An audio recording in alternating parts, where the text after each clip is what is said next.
Külli Loodla, ametinimetus on juhtivspetsialist ja töötan praegusel hetkel kliimaosakonnas. Keskkonnaagentuur iseenesest on väga noor, ainult 13 aastat. Ja kui lugeda ka eelkäijate asutuste kokku, siis just kuna meil on 13 aastat sai täis, siis me just arvutasime kõik, et kui palju keegi on tööl olnud.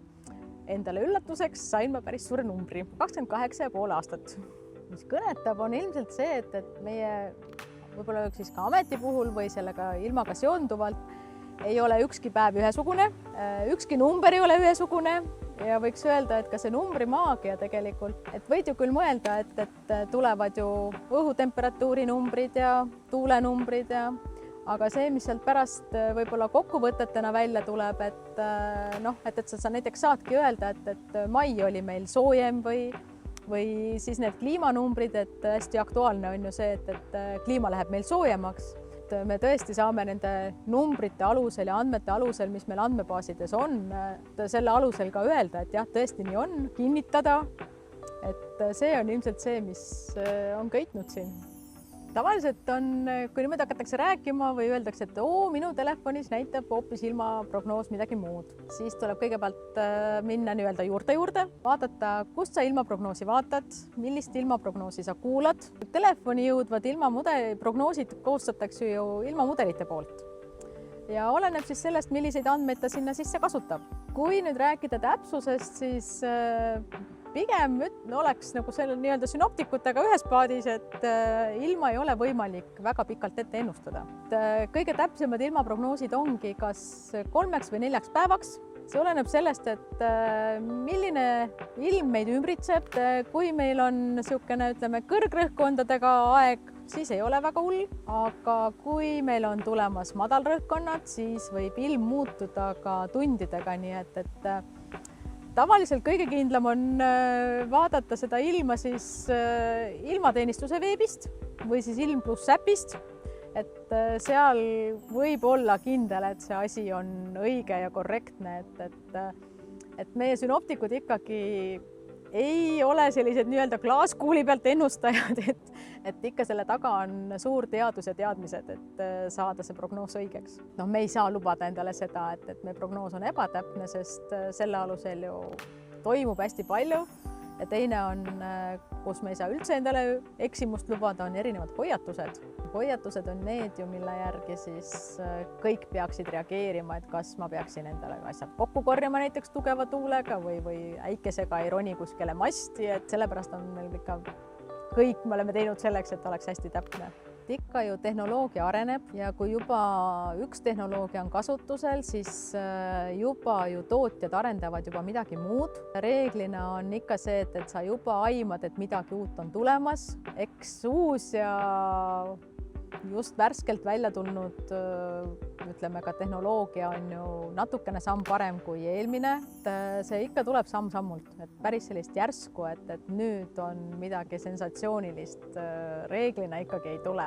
Tuleb olla julge, võib-olla mitte kartma nii palju reaalteaduseid. Hästi palju on praegu räägitakse ka inseneeriast. Ega meie eriala on ju samasugune, et hästi palju on vaja teadmisi näiteks atmosfäärifüüsikast. Geograafia ka ei teeks paha ja erinevad igasugused matemaatilised arvutused, füüsikat ja tänapäeval ju ei pääse kuidagi programmeerimisest. Ja kõik see tänapäeva nii-öelda siis tehisintellekti ja programmeerimise teemad, et see on hästi niisugune, mis on tänapäeval aktuaalne. Ega meie ilma selleta täpselt samamoodi ei saa. Ütleme, rahvusvaheliselt ei ole kuulda olnud, et keegi oleks nüüd täiesti läinud üle tehisintellekti prognoosimise peale. Kuigi seda abi kasutatakse just, ütleme, ka näiteks analoogandmete otsimisel või siis analoogsete ilmasituatsioonide jaoks. Paraku on nii, et inimtööjõudu ei ole alati nii palju võtta ja tehnika leiab võib-olla isegi mingid seosed kiiremini üles kui inimese silm, et see on, selles suhtes on ta ilmselt paratamatu, jah. Siit uksest edaspidi sisse minnes avaneb meil Harku jaama püsiekspositsioon. Siin saab olema siis võimalus teise kooliastme lastel mõnes tööjaamas katsetada tegevusi, mis on seotud nii ilma, vaatlustega, mõõtmistega, kui ka ilma prognoosimisega ja kõik see võlumaailm peaks nüüd, ütleme, sügiseks kindlasti meil lahti minema. Radar, mis on olnud aastaid meie Harku ilmajaama katusel. Kui sealt nüüd see QR-kood sisse skännida, siis saab täpselt lugeda, mida ja kuidas see ristapuu mõõtnud on. Ja oli tema töös siis veel meil kuni aastani 2000. Et siukene radar on, ilmaradar on tavaline parabolantenn, ei midagi üllatavat. Võib-olla veidi suurem küll kui tavaline satelliidiantenn, aga parabolantenn. Tavaliselt on ta siis kupli all meil ja kuppel kaitseb teda siis ilmastikuolude eest, et ei midagi talle siis ütleme nii-öelda krae vahele ei sajaks. Me nüüd oleme jõudnud sellise merekonteineri juurde.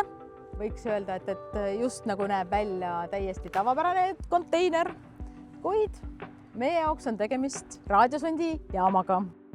Me ise kutsume teda hellitavalt sondijaamaks. Tema funktsioon on see, et tema sees on 60 sellist valget õhupalli koos siis sensoriga ja see on siis raadiosond ja läheb tema siit lendu meilt igal öösel, suvisel ajal 2:30 ja talvel 1:30. Nii et kui on huvi, siis võib vaatama tulla värava taha, aga olgu öeldud, et seal käib nii kiiresti, et seda näha on praktiliselt võimatu. Miks me seda siis laseme? Et saada siis teavet, mis toimub ülemistes õhukihtides. Lendab ta kuni 30 kilomeetrit. Ta teab, mis kell ta peab siit välja minema. Ta suhtleb selle sama väljakuga, kust me just parajasti tulime. Ta teab, millised on ilmaolud. Teab, et kell hakkab nii-öelda kukkuma. Võtab karbist siis selle sondi koos palliga, laseb gaasi täis ja läheb meie juurest lendu. Tegemist on, lennundus ütleb selle kohta vabalennupalliga, et ta ei ole meil siin ilmajaama küljes kinni. Ta läheb isevooluteed vastavalt siis sinna suunda, kus üleval õhukihid täpselt parajasti tuul teda kannab. Mis siis juhtub, kui ta lennukiga kokku saab? Et me tahaks loota, et ta lennukiga kokku ei saa, sellepärast, et meil on kokkulepped lennuliiklusega. Nad teavad, et meie juurest läheb selline õhupall lendu ja lisaks sellele veel igal õhtul synoptikud teevad nii-öelda prognooskaardi, kui kõrgele ja mis hetkeks ta siis jõuab. Ikka selleks, et lennundus oleks ohutu ja lennuliikluse inimesed siis teavad piloote hoiatada, et meilt selline asi läheb.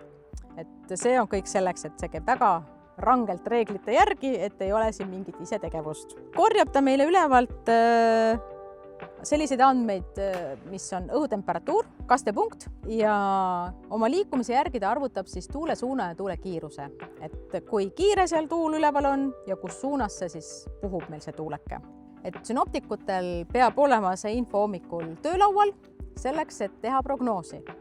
Sellepärast, et ega meie ju siin ütleme seirevõrgus ju muidu ei teeks seiret, kui synoptikutel ei oleks vaja algandmeid.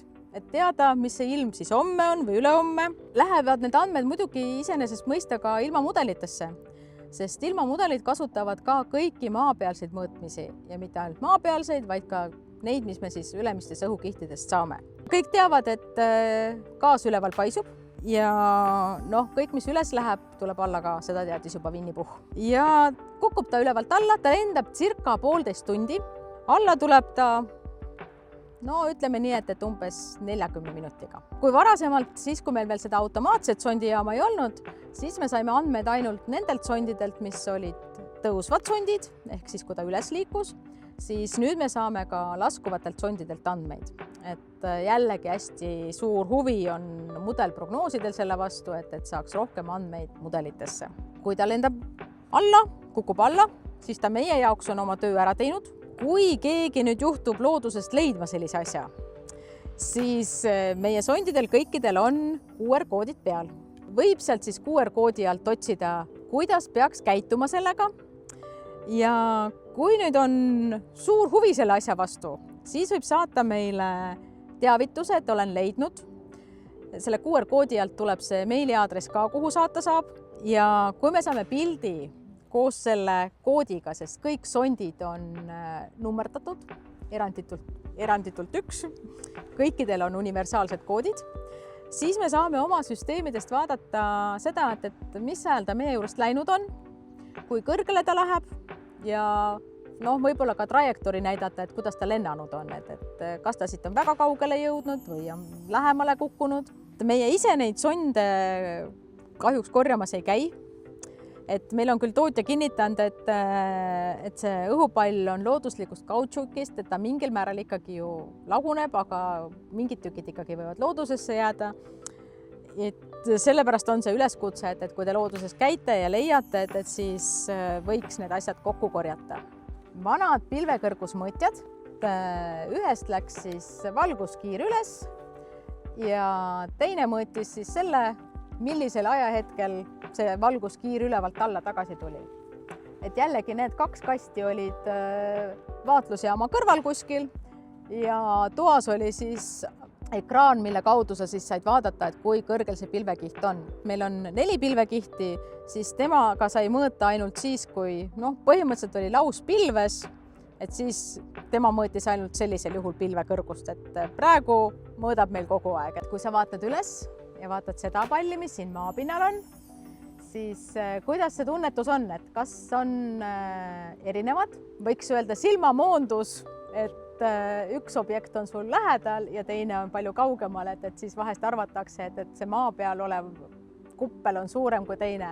Tegelikult on nad mõlemid täpselt ühesuurused ja nüüd siis selle 35 meetri kõrgusel on meil siis praegusel hetkel töötav radar ja jõudis ta sinna 35 meetri uue masti otsa meil eelmine suvi. See on siis üks radar meie 2, mis siis näitab meile nii ilmateenistuse veebi kui ka ilmaäppi, näitab siis radaripilte, kus liiguvad vihmapilved ja kus suunas need liiguvad ja mis seal pilve sees veel võiks peale vihma olla, et kas seal võiks olla tegemist ka lumega, kas seal sees on rahet võimalus või on seal siis tegemist suisa sellises korraliku mõnusa äikesepilvega. Nagu siin Tallinn-Harkus on meil üle Eesti on 26. Siin mõõdetakse siis alates tuulest ilmaparameetreid kuni siis 3,2 meetri sügavusele maapinna sisse.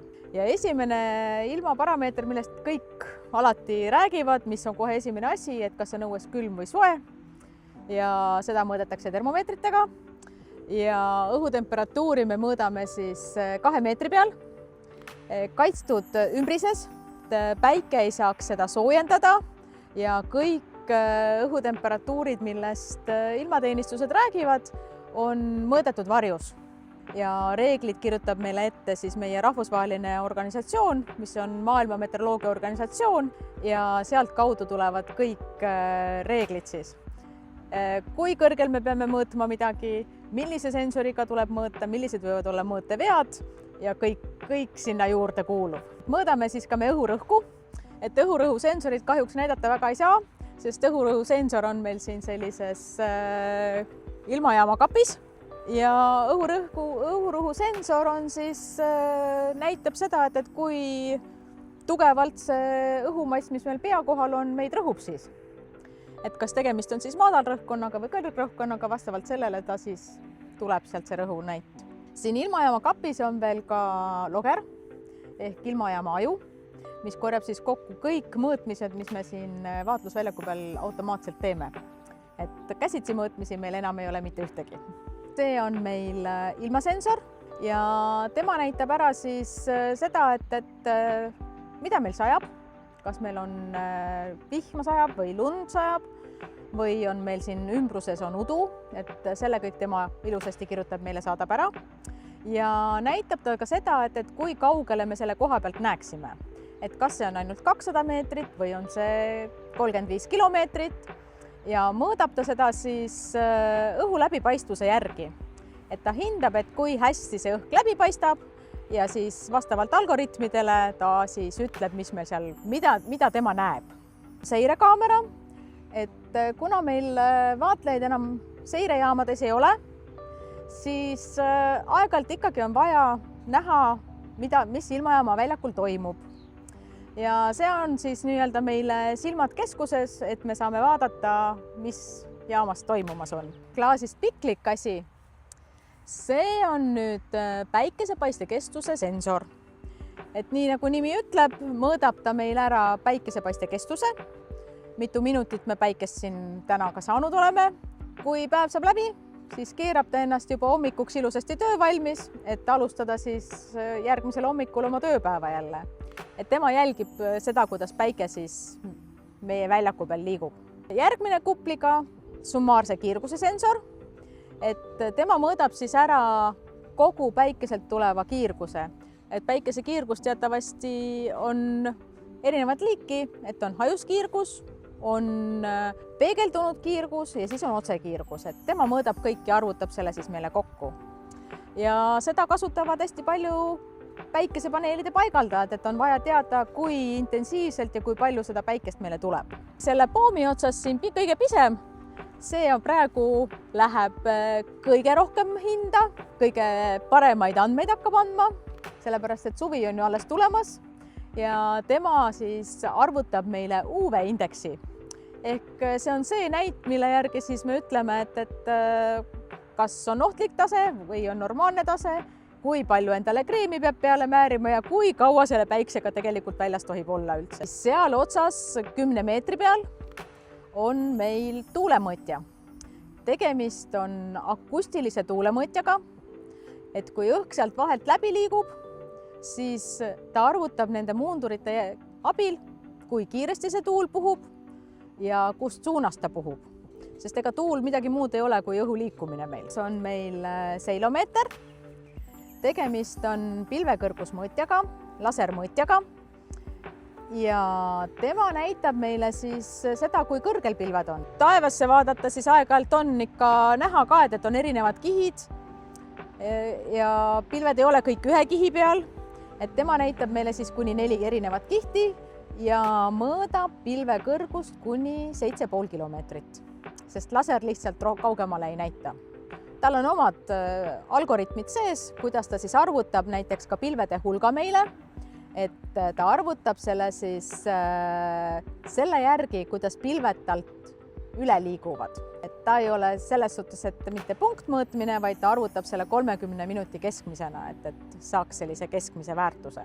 Et muidu võiks ju arvata, et kui mõõtmine on ja pilvi ei ole, aga nagu tänagi ümbruses on näha pilved, siis ta tegelikult kasutab seda 30 minuti keskmist, et midagi ikka sellel ajal läbi tema siis vaatevälja liigub. See siin üleval on siis lumikate paksuse sensor. Tema näitab see, mis vihmavarju moodi natukene on. Tema siis näitab seda, et kui paks lumikate tema all on ja ta teab, kui kõrgel ta istub. Ja kui see nii-öelda siis maapind või hakkab talle lähemale tulema, siis ta hakkab arvutama seda lumikate paksuseks. Meteoroloogias on nii, et kui me räägime lumikate paksusest, siis me räägime sellest valgest kihist, mis on maapinnal ja seda me mõõdame sentimeetrites. Et kui on, täna on näiteks ka 10 sentimeetrit ja homme on 8, siis ütleme, et kui see 10 oleks olnud rekordiline, siis see kirja läheb ikkagi rekordina, et me räägime sellest valgest kihist, mis maapinnal on. Juurde tulnud lund saame lihtsalt arvutada, et kui meil on tänane number ja kui meil on eilne number, siis me selle järgi saame arvutada, kui palju seda on juurde tulnud. Me korjame andmeid nii tunnise sammuga kui ka 10-minutise sammuga ja kõik need andmed siis jõuavad keskusesse ja keskuse server siis jagab laiali kas synoptikute töölauale, meile erinevatesse andmebaasidesse ja muidugi ka meie ilmateenistuse veebi läheb kõik üles ja samuti ka Ilm Pluss äppi, nii et põhimõtteliselt on seal kohe värsked andmed kõik olemas.